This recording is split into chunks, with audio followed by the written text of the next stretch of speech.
Hi, this is the fourth part of the first lecture on language change and history of the English language. In the previous ones, we discussed we gave an overview of a lot of the basic ideas that inform historical linguistics, theoretical and practical, and talked about language change. And now we're going to look at the, not theoretical, but the practical, our actual area of study that we're going to use these tools to understand, and that is the history of the English language itself. And I guess the big overview of that will be to talk about the periods in the history of English that we're going to study. The first one of these is Old English. If somebody says Shakespeare is Old English, they are wrong, and you can quietly and smugly know that they're wrong, but don't bother correcting them unless it's going to do any good. This is something I've learned the hard way in my life.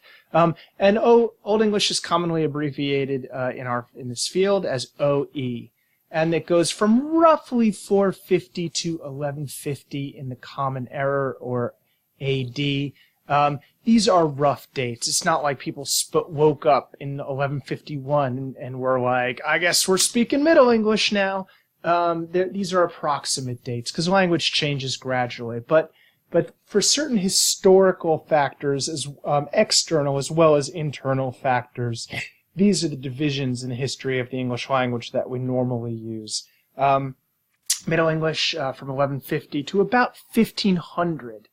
This brings us from the urbanization of Europe to the inventing of printing, the printing press, the Renaissance, and the eve of the Reformation. The Old English period takes us from the invasion of the British Islands by Germanic speaking people to the century after the subsequent invasion of the British Islands by French-speaking people. And then the Middle English period comes, and then the early modern English period comes, and this is roughly speaking 1500 to 1800.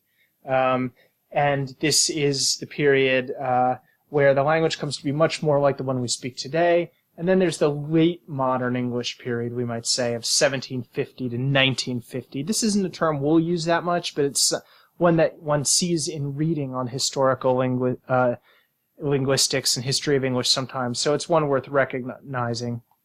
And finally, present-day English, which is the English that we speak, and usually refers to standard present-day English. There are a lot of different dialects, regional, racial, ethnic variations, and we're going to be speaking about those in the last few weeks of the course. But you should know these main abbreviations: OE for Old English, ME for Middle English, EMNE for Early Modern English, and PDE for Present-Day English. Now let's take a look at what these differences look like. So what we're looking at right now is that sample corpus comparison page in OneNote that I've set up for you to stop into and look into, and I want you to, of course, sign your names in this list when you get here, once you've installed this. But it's got an example of a sample corpus comparison. Corpus is a word from, in Latin it means body, but in historical linguistics we just use it to mean a collection of texts. So this is a collection of texts, Genesis chapter 22, verses 1 to 13. You may know this story as the binding of Isaac, where Abraham brings his son Isaac, as God orders him to sacrifice. The angel's like, whoa, chill, kill this lamb instead. And so the Old English, we have an Old English, an OE version, a Middle English version, an Early Modern English period version, and a Modern English version. So what we're going to do now is look at these individual texts, and we're going to go backwards in time and watch them get more and more different. So here's from 1881. This is the English Revised Version. This was an attempt to make an updated, modernized version of the King James Bible, about which more later. And it came to pass after these things that God did prove Abraham, and said unto him, Abraham, and he said, Here I am. And he said, Take now thy son, thine only son, whom thou lovest, even Isaac, and get thee into the land of Moriah, and offer him there for a burnt offering upon one of the mountains which I will tell thee of. And Abraham rose early in the morning, and saddled his ass, and took 2 of his young men with him, and Isaac his son. And he clave the wood for the burnt offering, and rose up, and went unto the place of which God had told him. On the 3rd day Abraham lifted up his eyes, and saw the place afar off. Let's stop there. 4 verses is enough. Now that's the modern version. There's a few archaicisms in there, because it's for various reasons. But an archaicism is a word for a deliberately old-fashioned word. Now here's the early modern version. This is a version that's even older than the King James Bible. This is the Tyndale Bible from around 1530, an underground translation that was produced by the Protestant Tyndale when England was still Catholic. After these, and I'm going to try to do my best to approximate early modern pronunciation. After these days God did prove Abraham, and said unto him, Abraham, and he answered, Here am I. And he said, Take thy only son, Isaac, whom thou lovest, and get thee unto the land of Moriah, and sacrifice him there for a sacrifice upon one of the mountains which I will show thee. Then Abraham rose up early in the morning, and saddled his ass, and took 2 of his men with him, and Isaac his son, and clove wood for the sacrifice, and rose up and got him to the place which God had appointed him. The 3rd day Abraham lifted up his eyes, and saw the place afar off. That's early modern English. Now let's go back to Middle English. This is from the beginning of the 1500s, and this is from the late 1300s. Here's Middle English. And after that these things were done, God assayed Abraham, and said to him, Abraham, Abraham. He answered, I am present. God said to him, Take thy son ungendered, whom thou lovest, Isaac, and go into the land of Vizion, and offer thou him therein to burnt sacrifice, on one of the hills which I shall show to thee. Wherefore Abraham rose beneath, and saddled his ass, and led with him 2 young men, and Isaac his son. And when he had a hill praising to burnt sacrifice, he yede to the place which God had commanded to him. Forsooth in the 3rd day he raised his ean, and say a place over. Now you notice that the farther back in time we go, the harder it is to understand. It's a bit like when you're listening to a radio station in your car and you're driving out of range and it gets more and more static. Well, let's get to the point just before you're like, okay, I've had enough of this. Let's change the station now. Now we're going back to around 1000, and this is Old English. God quath to Abraham, Nim thine sunu Isaac, and far to them dunum, en jofra hine daar op an duna.